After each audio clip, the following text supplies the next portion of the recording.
Cinderella's Had a Drink is kind of a love letter to my friends from my late teens and early 20s, to the many drunken nights we shared, to the crippling hangovers we shared, and the poor life decisions that came with both of those things.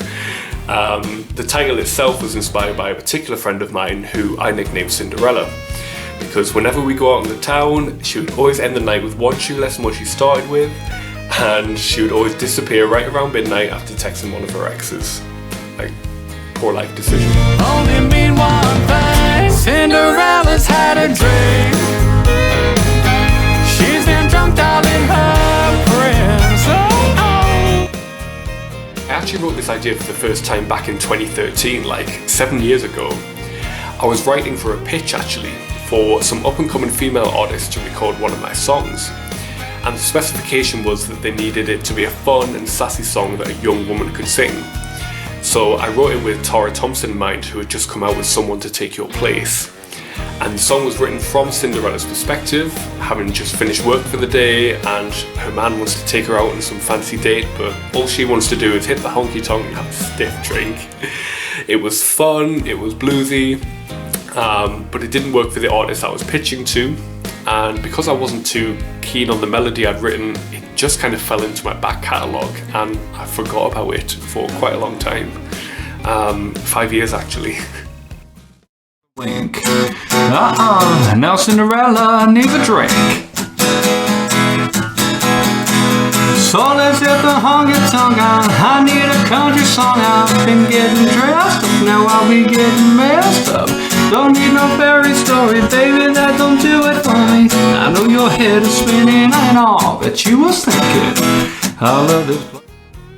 So fast forward to 2018, and I was out in Nashville for a month, and I had this one day that was completely my own. I had no co-writes booked in, no performances, just all day to sit and work on writing by myself.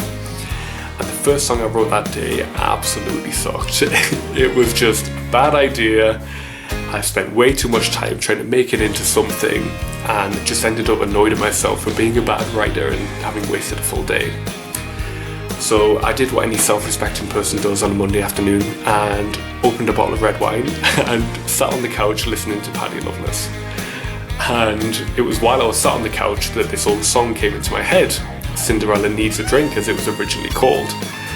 And I was like, you know what, I really like that idea. It was really fun and really sassy, but I still don't like the melody or the rhythm. So I tell you what, I'm just going to rewrite it. I'll rewrite it from my perspective and have it be a song that I can sing rather than pitching it to someone else. And so that's what I did. A whole new title, Cinderella's Had a Drink, new melody, new rhythm, and the song was finished by the end of that night. As was that bottle of wine actually.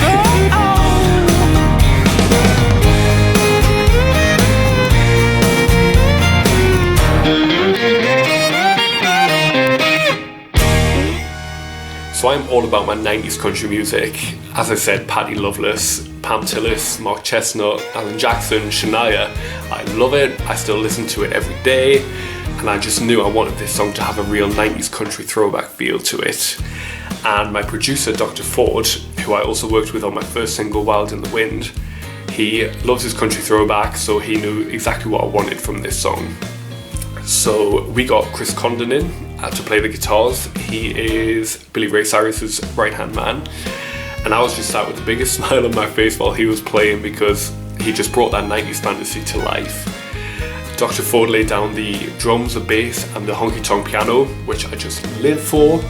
It really reminds me of Who's Better Be Boots Been Under, when you have the headphones on and it's up there just kind of doing its thing. And Anna Pearson came in to record background vocals just as she did on Wild in the Wind, which I was very excited about. So at each step of the process, it was really exciting to hear the song develop. And then Michael Cleveland came in and recorded the fiddle, and it just kind of went to shit.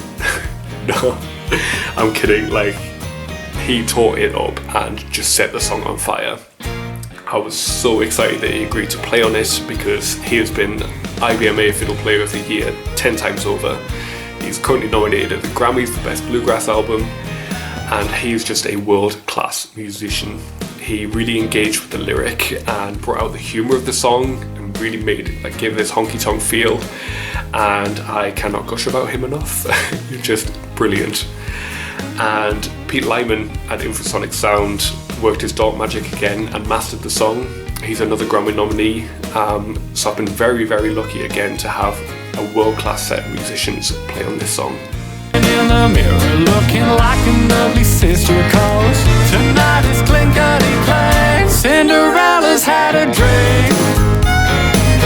She's been drunk all Cinderella's Had a Drink has been a fan favourite since I first played it. I got back from Nashville in the July of 2018, and that September I played my first ever headline show where I showcased a bunch of new songs, and this was one of them. Since then, it's gone on to be my most requested song at live shows. People always get excited when they start playing it. They know the words, it's crazy. I think it's just a fun and relatable song. We all know a Cinderella. We all know somebody who's a hot mess when they've had a drink. Or you are Cinderella. You are the hot mess when you've had a drink. So people seem to enjoy that, and I really hope they love the recording.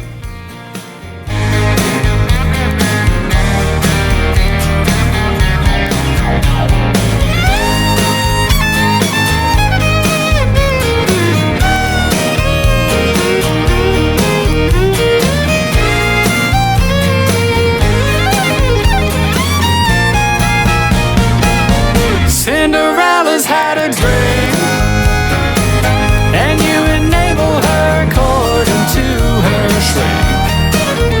But you'll always have a ball on the pier. Cinderella